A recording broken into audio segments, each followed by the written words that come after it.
એક અનોખી અવનવી સ્ટોરી। અમદાવાદની જાણીતી હોટેલ રેડિસન બ્લુનો ડુ નોટ ડિસ્ટર્બનું સાઇન લગાવેલો એ ખાસ હનીમૂન સ્યુટ ખૂબ જ ખાસ રીતે સજાવવામાં આવ્યો હતો। મોંઘાદાટ ઇન્ટિરિયર એની સુંદરતામાં ચાર ચાંદ લગાવી રહ્યા હતા। જાત જાતના ફૂલોની સુગંધથી આખો ઓરડો મહેકી રહ્યો હતો। પણ બેડ પર પથરાયેલી ચાદર અને એના પર સજાવટ માટે મૂકેલા ટુવાલના બનાવેલા એ બે હંસોની જોડી જમીન પર જે રીતે વેરવિખેર થઈ પડ્યા હતા એ પરથી સ્પષ્ટ જણાઈ રહ્યું હતું કે રૂમમાં રોકાયેલું એ યુગલ ઘણા કામુક મૂડમાં છે। એસીના સેટ થયેલા ટેમ્પરેચર સાથે ધીમી ગતિએ ફરતા એ પંખાના કારણે બારીના એ પડદાની ઉડતી કિનારીથી પ્રકાશનો એક આછો લસરકો રૂમમાં એવી રીતે પ્રવેશતો કે એ જાણે એ બે માંગથી એક થવા મથતા એ શરીરને ડોકિયામ કરી જોઈ રહ્યો હોય। ઓરડામાં રહેલા એ બેડ પરના લગભગ 1 ફૂટ ઊંચા અને નરમ ગાદલા પર બે શરીર એકબીજામાં ઓતપ્રોત થવાને તૈયાર હતા। એકબીજાના શરીરના સ્પર્શથી જાણે બંનેની ઈચ્છાઓ તીવ્ર બની રહી હતી। શરીરથી શરીરના એ મિલનને અવરોધરૂપ બનાવતા એમના શરીર પર કહેવા પૂરતા રહેલા એ વસ્ત્રો પણ હવે એક પછી એક દૂર થઈ રૂમના ફ્લોર પર પડેલા એ ચાદર અને ટુવાલ સાથે મળીને રૂમને વધુ અસ્તવ્યસ્ત બનાવી રહ્યા હતા। એકબીજાની સામસામે પણ સાવ લગોલગ બેઠેલા એ સ્ત્રી અને પુરુષ હવે એકમેકની નજીક આવવા ઉત્સુક બન્યા। ને એ ઉત્સુકતા કે પછી આવેશમાં આવીને પુરુષે સ્ત્રીના ગળા પર હળવું ચુંબન કર્યું એ સાથે તો જાણે પેલી સ્ત્રી લજામણીની છોડ એને અડતા બીડાઈ જાય એમ પેલા પુરુષના બાહુપાશમાં બીડાઈ ગઈ। પુરુષનો સ્ત્રીના શરીરને થતો ધીમો ધીમો સ્પર્શ હવે સ્ત્રીની કામુકતા પણ જગાડી રહ્યો હતો ને એ સાથે જ એને એ પુરુષના હોઠ પર એના હોઠ મૂકી એને એક ગાઢ ચુંબન છોડી દીધું। ક્યાંને સુધી એ સ્ત્રી ક્યારેક પુરુષના ઉપરના હોઠનું તો ક્યારેક નીચેના હોઠનું રસપાન કરતી રહી। પુરુષની તો જાણે આ કમજોરી હોય એમ હવે એ વધુ કામુક બની સ્ત્રીના બરડા પર હાથ ફેરવતો એને પોતાની છાતી સરસી વધુને વધુ લાવવાના પ્રયત્ન કરી રહ્યો હતો। હવાનો શ્વાસ રૂંઘાઈ ઉઠે એટલી નિકટતા બંને વચ્ચે આવી રહી હતી અને જે રીતે પુરુષના હાથ સ્ત્રીના શરીરને સ્પર્શી રહ્યા હતા ને એ સ્ત્રીએ સુખને આંખો બંધ કરીને જે રીતે માણી રહી હતી એ એના ચહેરાના હાવભાવ પરથી સ્પષ્ટ જણાઈ રહ્યું હતું। પ્રેમમાં એકાકાર થવાની શરૂઆત બંને પક્ષે એટલી મજબૂત હતી કે હવે શરીરના મિલનની રાહ જોવી બેઉ માટે કપરી થઈ ઉઠી।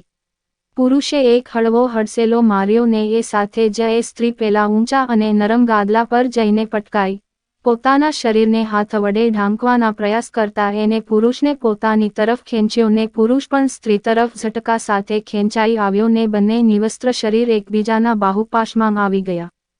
પુરુષે ફરી સ્ત્રીના ગળા પાસે એક હળવું ચુંબન કર્યું ને સ્ત્રીએ પણ એના એ સહવાસને વધાવી લીધો। એ બાદ તો પુરુષે સ્ત્રીને જાણે ચુંબનથી નવડાવી દીધી। સ્ત્રી અને પુરુષના આરોહ અવરોહ લેતા શરીરને જાણે હવે શાંત થવાની તલપ લાગી હતી। બંનેના શરીરના ધબકાર એક ગતિએ પણ ઘણા ઝડપથી ચાલી રહ્યા હતા। ઓરડાની એ નીરવ શાંતિમાં બંનેના ઊંચા થઈ ગયેલા એ શ્વાસનો અવાજ સ્પષ્ટપણે સાંભળી શકાતો હતો। એકબીજાના એ ગરમ શ્વાસને માણતા એ બે શરીર હવે ચરમસીમાએ પહોંચી ચૂક્યા હતા ને પળવારમાં જ એમની એ કામક્રીડાના અંતિમ ચરણે પહોંચવાની તૈયારીમાં જ હતા કે બરાબર એ જ સમયે ઓરડાની નીરવ શાંતિની ચીરતી મોબાઈલની રિંગ સંભળાઈ। રિંગ સાંભળ્યા બાદ સ્ત્રી જરા સજાગ થઈ પણ પુરુષ તો હજી એના એ કામુક મૂડમાં જ સ્ત્રીના શરીર પર હાથ ફેરવતો એના હોઠ સાથે હોઠ ભીડતો એની કામવાસનાઓને શાંત કરવા માટે આતુર હતો। ક્ષણભર માટે વિચલિત થયા બાદ ફરી સ્ત્રી પુરુષના સ્પર્શને માણવા લાગી પણ ફરી એમની કામક્રીડામાં પેલી મોબાઈલની રિંગ વેર વાળવા બેઠી। આ વખતે પુરુષ પણ જરા વિચલિત થયો પણ એને હાથ લાંબો કરી મોબાઈલ લઈને એ રિંગને સાયલન્ટ કરી દીધી। પુરુષ હવે કામુકતાની એ હદે હતો કે હવે પોતાની જાત પર કાબૂ મેળવી શકાય એવું શક્ય નહોતું પણ ત્યાં જ ફરી મોબાઈલ રણક્યો। આ વખતે સ્ત્રી પાત્રના ચહેરા પરની રેખાઓ તંગ જણાઈને એ સાથે જ એને કહ્યું, અચલ, તારો ફોન ત્રીજી વાર વાગ્યો, ઉપાડી લેને, કંઈક અર્જન્ટ હશે, તું ફોનને છોડને મારા પર કોન્સન્ટ્રેટ કર। અચલે પેલી સ્ત્રીના પેટ પર હાથ ફેરવતા કહ્યું, તારા ઘરમાં બધાને ખબર છે કે તું એક રિંગે ફોન ન ઉપાડે તો એનો અર્થ તું બીજી હોઈશ એટલે કોઈ તને ફરી ફોન નથી કરતું, પણ આજે આ ત્રીજી વારની રિંગ છે, નક્કી કંઈક વાત હશે। ફરી પેલી સ્ત્રીએ ચિંતા દાખવી। ઠીક છે ચાલ હું જોઈ લઉં, કહેતા અચલે મોબાઈલ પોતાના હાથમાં લીધો।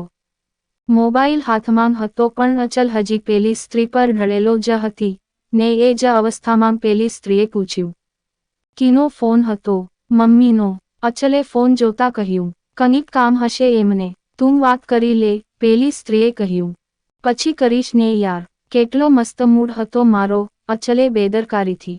ના હમણાં જ, પેલી સ્ત્રીએ આદેશ આપતી હોય એમ કહ્યું ને આખરે અચલ એના શરીર પરથી હટ્યો ને એને એની માતાને ફોન જોડ્યો. અલબત્ત હજી એ સ્ત્રીના શરીર પર એના અડપલાં ચાલુ જ હતા. હેલો મમ્મી, ફોન કર્યો હતો તે, કહી અચલે ફોન પર વાત શરૂ કરી. સામે છેડેથી કંઈક બોલાઈ રહ્યું હતું જેને અચલ ખૂબ જ ધ્યાનથી સાંભળી રહ્યો હતો એ પેલી સ્ત્રીએ પણ નોંધ્યું. થોડી વાત સાંભળ્યા બાદ અચલ અચાનક જ બરાડી ઉઠ્યો. વટ, ઠીક છે હું આવું છું, કહી એને ફોન મૂકી દીધો. શું થયું? અચલને આમ બરાડતા જોઈ પેલી સ્ત્રી ચાદર વડે પોતાના શરીરને ઢાંકતી હાંફળી ફાફળી બેઠી થઈને બોલી. કંઈ નહીં, ઘરે જવું પડશે, અચલે અલ્લડતાથી જવાબ આપ્યો ને એ ઓરડામાંથી પિતાના કપડાં શોધી પહેરવા લાગ્યો. પણ થયું શું એ તી કહે, ફરી પેલી સ્ત્રીએ અચલને પૂછ્યું. અરે પછી શાંતિથી કહીશ, હમણાં હું નીકળું, અને સોરી ડાર્લિંગ આજે હું ને તું બેઓ અધૂરા રહ્યા, કહી અચલે પેલી સ્ત્રીના હોઠને કચકચાવીને ચૂમી લીધા ને એક હળવું બચકું ભર્યું. હું પેમેન્ટ કરી દઉં છું, તું તારી રીતે થોડી વાર પછી નીકળજે, કહી ચલ સડસડાટ કરતો ઓરડામાં વિખરાયેલા ફૂલીને કથળતી એ હનીમૂન સ્યુટમાંથી બહાર નીકળી હોટેલના કોરિડોરમાં ફલાંગી ભરતી આગળ વધ્યો. હાથમાં રહેલી ગાડીની ચાવીને આંગળીમાં ફેરવતો ને કંઈક ગણગણતો અચલ આખરે હોટેલના રિસેપ્શન સુધી પહોંચ્યો. પોતાના પર્સમાંથી એને 2,000ની 4 નોટ રિસેપ્શન ટેબલ પર ધરીને એ સાથે એને રિસેપ્શન પર હાજર મહિલાને આંખ મારતા કહ્યું.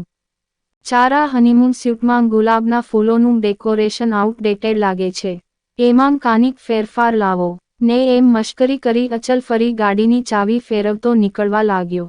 સર તમારા આઈડી કાર્ડ, રિસેપ્શન પર ઊભેલી મહિલાએ આઈડી કાર્ડ ધરતા કહ્યું પણ ત્યાં સુધી અચલ નીકળી ગયો હતો પણ એને જતા જતા જરા ઊંચા અવાજે કહ્યું. મેડમને આપી દેજો. કોણ છે આ અચલ? કોણ હતું એની સાથે હનીમૂન સ્યુટમાં? જાણવા માટે વાંચતા રહી. ચરમસીમાં આવી જ વાર્તા સાંભળવા માટે ચેનલને સબસ્ક્રાઇબ કરજો મિત્રો. ધન્યવાદ.